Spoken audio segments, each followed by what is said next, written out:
Please talk about source of love and fear in us. Please talk about source of love and fear in us. Can true love be cultivated? Or is it a state out of our conscious control?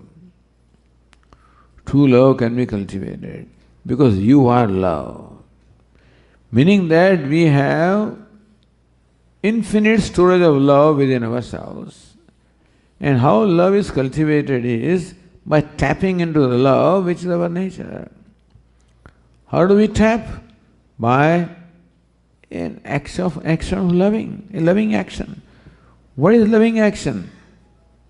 They call it loving kindness. An action, when you perform an action with kindness, you're invoking love from yourself. So any action of kindness, compassion, is invoking love from ourselves. So we definitely can cultivate love, meaning we discover love from ourselves, tap love by being a kind person, be a compassionate person, be a sensitive person. Try to be sensitive to others, needs of other people, and see in what way we can help others, if that's the attitude. So, as our Swami used to say, that whenever anybody comes before me, my first thought is, how can I be helpful to this person? So this is a loving gesture. How can I be helpful? You may not always be able to help, but this attitude of being helpful, not using person, but being useful. So it is this attitude that we talked about is conducive to manifestation of love from within myself. So yes, love can definitely be cultivated. And more we cultivate, more secure we feel. Insecurity also is lack of love makes me insecure, makes me separated, makes me isolated. So more separated I feel, more isolated I feel, more insecure I feel. Love enables me to connect. So love is that connection with others. And more I feel connected, more secure I feel. And so, yes, love can be cultivated by loving action. What is loving action? An action of being helpful, action out of kindness, action out of compassion.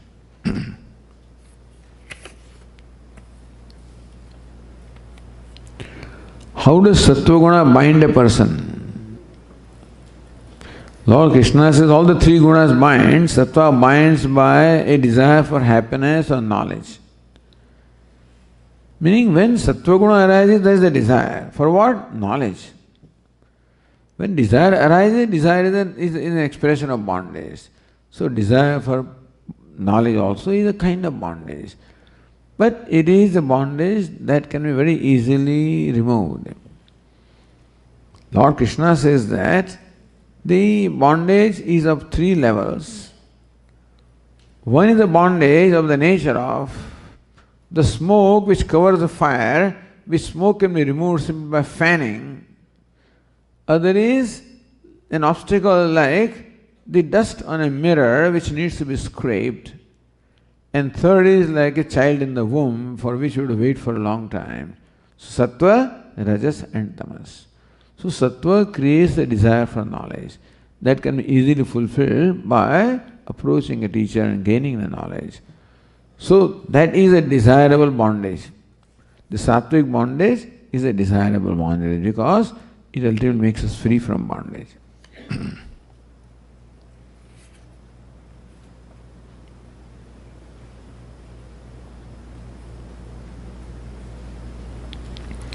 The question is not related to the lecture series, but how Maya makes Brahma appear as this multifarious world. So Ishvara alone appears as this multifarious world. How does Maya do that? Can we understand this, or we should accept this fact?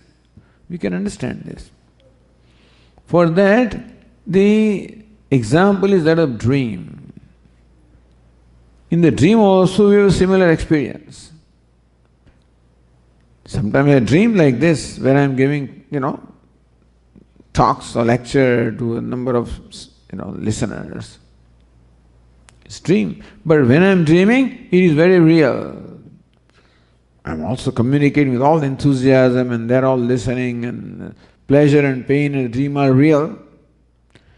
Only when I wake up I realize that it was a projection of my mind. So how Maya created a whole dream world where in fact all there was I alone was manifest as a whole dream world of all variety.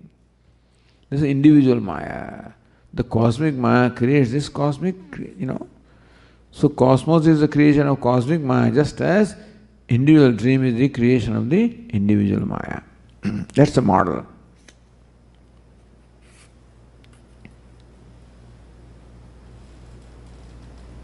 And not a question but a request. Can you come to Detroit for more number of days than just 3 days? Okay.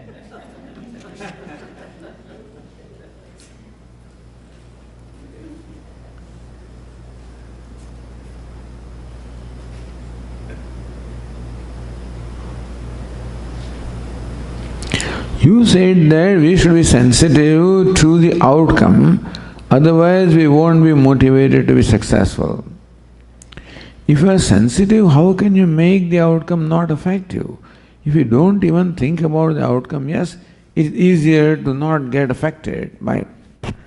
How can one be motivated without thinking about the outcome? This is not quite what we said. We did not say don't think about the outcome. You do think about the outcome.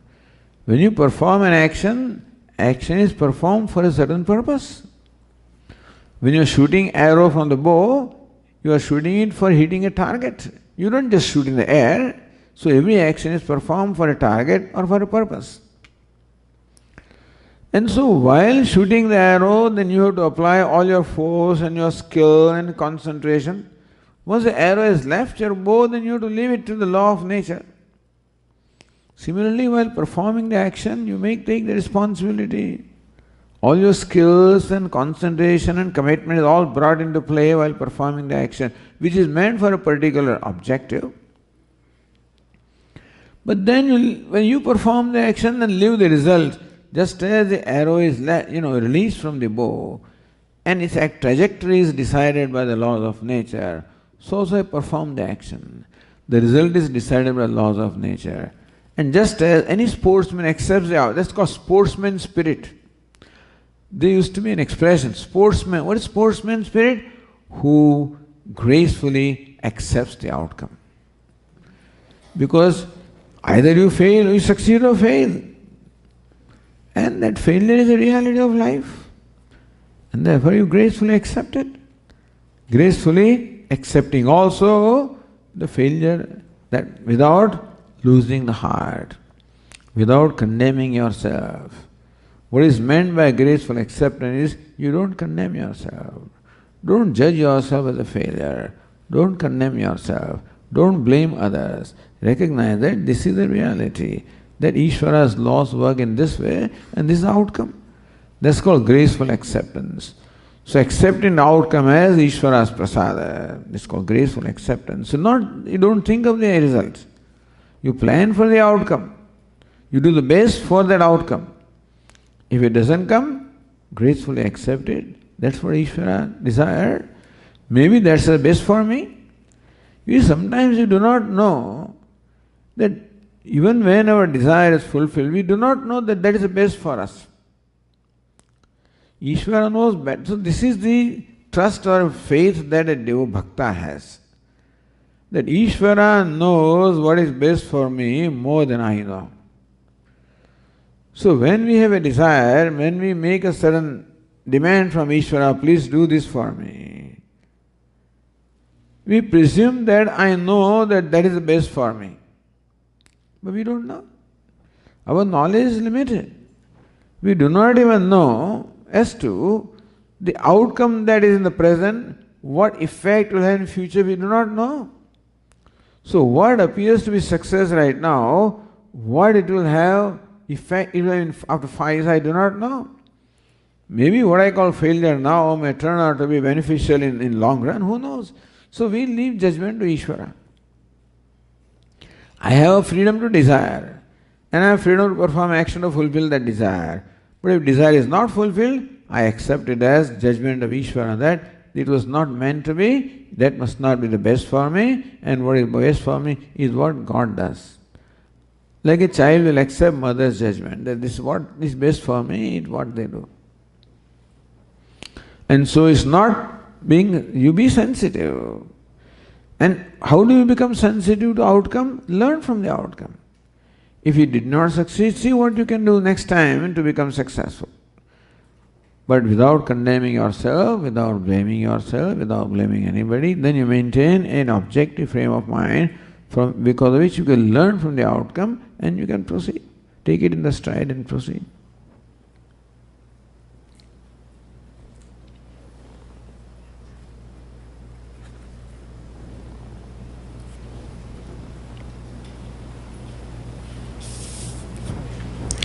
How do we teach this concept of success to our children and adults such that the drive to achieve is not dampened? To children, we teach them to be successful, but we tell them one thing: do not compromise means for the sake of end. That yes, you have the freedom to achieve your goal, but not at the cost of somebody and not at the cost of the values. So we should teach our children the value of values as to how honesty, hard work, fairness, justice, these are very valuable things. And you do what you do based on these values. And then accept the result gracefully. This is what we have to teach our children. Not that you give up your ambitions. Right now they are not ready for that. For adults who are able to understand, we can say that the ambition behind ambition really is to be discovered from yourself, as we discussed here. It is more achievement of what is already achieved rather than unachieved.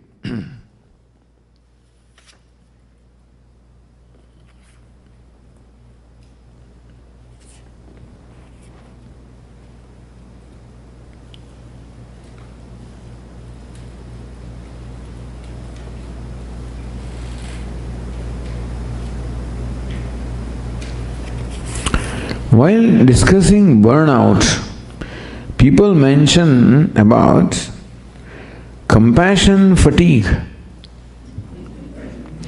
I am depleted. I don't believe that. Please comment. This is what people say. They get burnt out. So they started in all sincerity and then get burnt out. All my compassion was there, I am burnt out. So what is burnout? This burnout is nothing but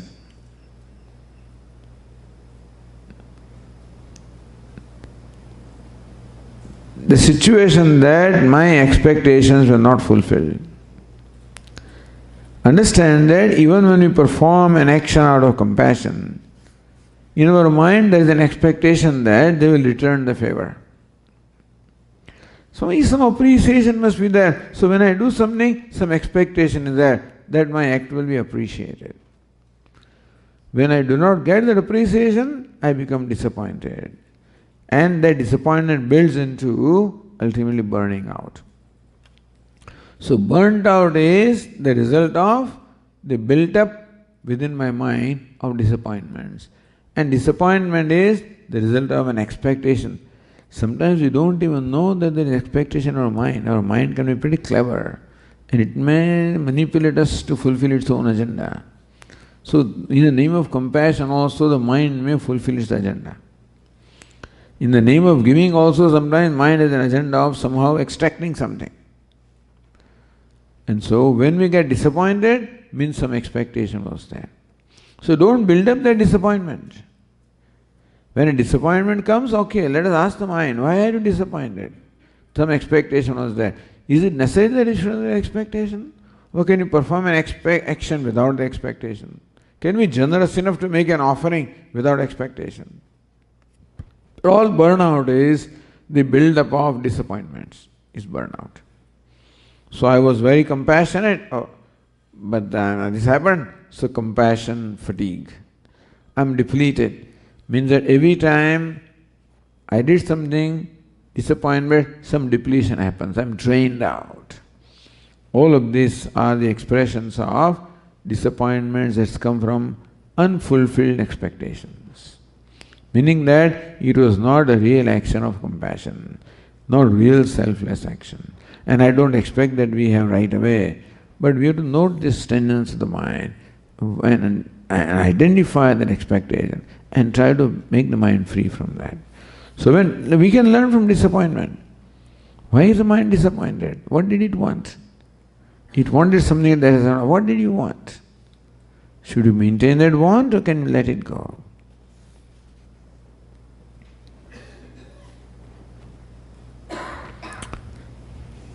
Okay, good. With the prayer we conclude this session. Om Purnamadah Purnamidam Purnat Purnamudachyate Purnasya Purnamadaya Purnamevavasishyate.